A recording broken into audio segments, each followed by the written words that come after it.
All right, well, I am here in probably the most unsanitary location in all of San Luis Obispo, which on the Oprah show was considered the happiest place in America. But I'm really excited to be here in this very unsanitary location with my friends Kevin and David from Prima Donna. Excuse me, don't want to botch that. You're thinking bubblegum.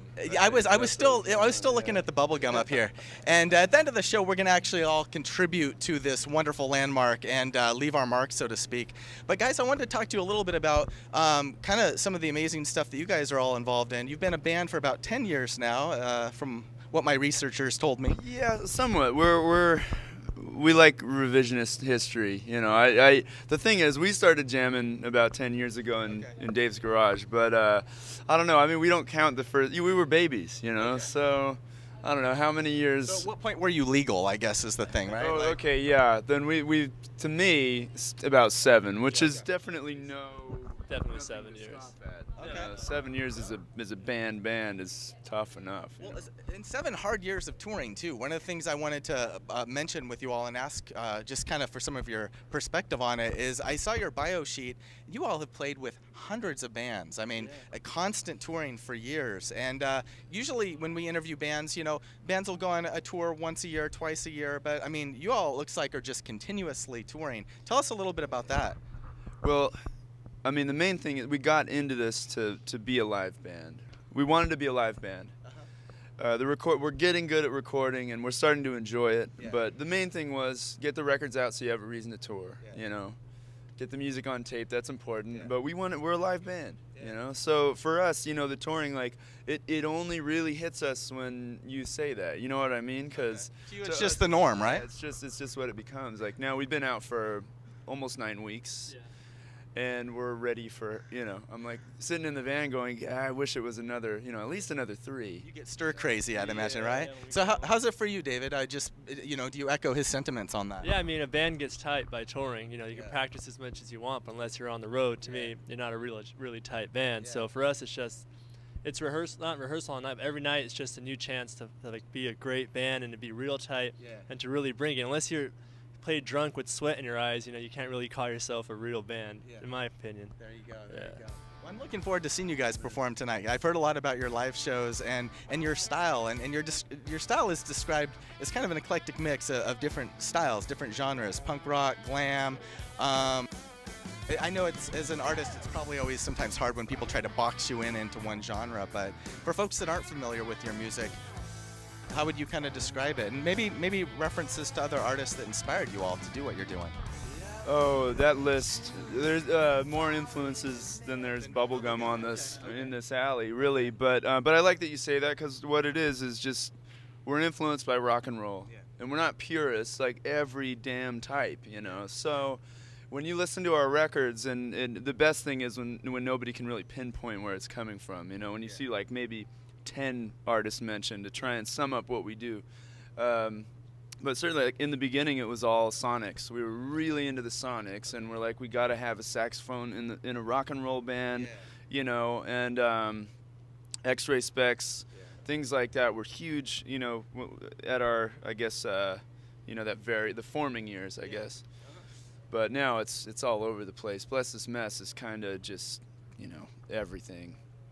So, but yeah, I would just say every type of rock and roll, and there's even a bunch of, you know, we incorporated a lot of like soul influences and things that we never thought we'd be capable of, but you just got to do it. And then, well, like David has said, you know, being on that tour schedule and tightening things up allows you to kind of experiment a little bit and incorporate some different styles. And it's pretty, I don't want to say it's rare, but it's not every day you see a saxophone as part of a rockin' band, and that's kind of an interesting, I think, element. Yeah, he's more of our multi-instruments. He can play so many things. So if we need a spot filled in, he could fill it. You know, Aaron, he's just he can fill in anything you need. Like we need this sound, no problem. He's got it down. Organ, piano, all that stuff. Yeah. But yeah, it goes from growing up when we did. There's just so many influences, like 90s, 2000 radios. There were so many different types of band that were big growing up. You heard all this stuff. Yeah. So One of the things, David, I'm really struck by, just reading the spread of all the artists you've performed with. I mean, a lot of people on that list. I said, wow, these guys have toured with some awesome bands. Some of my favorite bands of all time. I mean, the Undertones, Subhumans. I mean, old school punk rock, old school garage style. I mean, so what's it like for you all to be like on stage with some of your idols, maybe? It's great. It's kind of surreal when you're up there. You're like, wow, my goal was to play with these bands, and now it's like these bands that we loved like our bands. So that's for us, that's a big thing when bands we admire like our band, like for Adamant, for instance. Like if he picked us, for us that's like a real, the ultimate, right? And Kevin, for you, man, I mean, just what are some of the highlights of being on stage with bands that you respected and admired, and now you're actually playing with them? I mean, what's that like? Oh man, I can't put it into words. I guess it's inspiring, not to be. But that's what it is. I mean, we got to, right before we left on this tour, I think the last show we did was, we played the Ink and Iron Festival with Iggy and the Stooges. Being within, I don't know, even a mile of him just rubs off on you. So I would say that was a highlight for me. And that same show we played with Rocket from the Crypt, who are another rock band with a horn section, and that was huge for us. That was one of the first. It was the push. The Rocket from the Crypt. Rocket from the Crypt and the Stooges, and us, that's the best bill in the world as far as I'm concerned, The latest tour that you're all on is with fronting for Adamant, which, I mean, Adamant is a legend, and I'd imagine that's also just really, like Iggy, like so many of these other people, to be opening for him is just a real unique experience, I'd imagine. Oh yeah, and you can hear his influence on us in a couple of the songs even. We went to a bunch of shows on the last tour just as fans, and then even a couple of years ago there was this great Adamant tribute band, Adam and the Ants tribute band with two drummers, a whole bit. Okay. Wow. And we would go see them just because we're like, well, if we can never see Adamant, at least we got to see that. And then he comes rolling back, and then he asks us to go on tour with him. So it's kind of too good to be true, really. But this is all a dream, man. You guys are gonna wake up tomorrow, Bubblegum Alley. What? This is the most surreal I've ever experienced. These thoughts in my head because now I'm starting to I won't wake you up, man. Okay. I won't wake you up.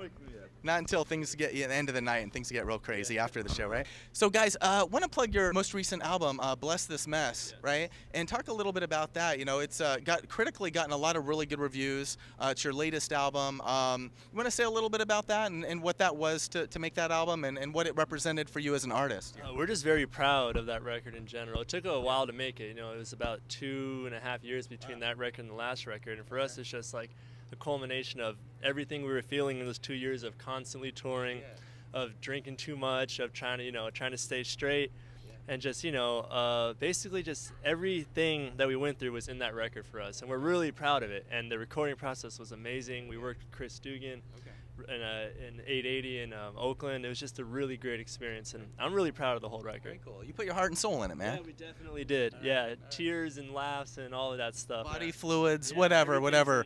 Gum was being spit out, whatever it took, to get it done. Oh, I can't top that. That was pretty. All right. Pretty good. I'll talk to you some more, man. Lastly, guys, I just want to, of course, encourage folks to check out you guys. Check out your website. We got it up on the screen right now. Check them out on Facebook, Twitter, all that kind of stuff. You can find out the latest about their tour schedule, and hopefully they'll be coming to a city or town near you. But for those fans out there that have been following you, do you have any tidbits for what Prima Donna fans can expect here in the near future? Any upcoming projects, EPs? You guys going back into the studio, anything like that? Well, we just released a 7-inch out of Milan on Rocket Man. It's Like Hell, and it's backed with Rock and Roll Is Dead, and that is out now. It came out a little while ago, so you can still get that. It's brand new. And then we go home and we work on some new music, and hopefully pretty soon we'll have some more better music. Better music. Yeah. All right, that's saying a lot, man. Yeah. So Kevin, any last final words, man?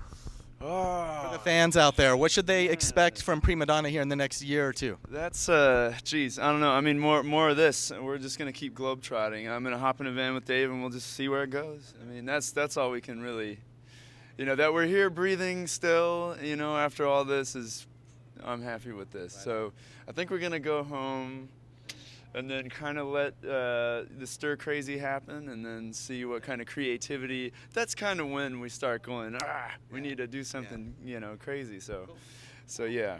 All right, very cool, man. Well, it sounds like a lot of cool things coming up. And again, encourage folks to check out Prima Donna's website, check out all the latest exciting things. And before we go, do we want to ceremonially stick a piece of gum up there? I got you guys covered here. All There right. we go. Let's. We're all doing it though. We'll pop one. And these are not illegal pills. These are just chiclet gum, just for the record. We're not, Prescription. I hope. Well, I'll find out here in a second.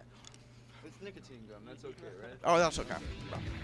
It took a lot to show you the depths your life to sink to.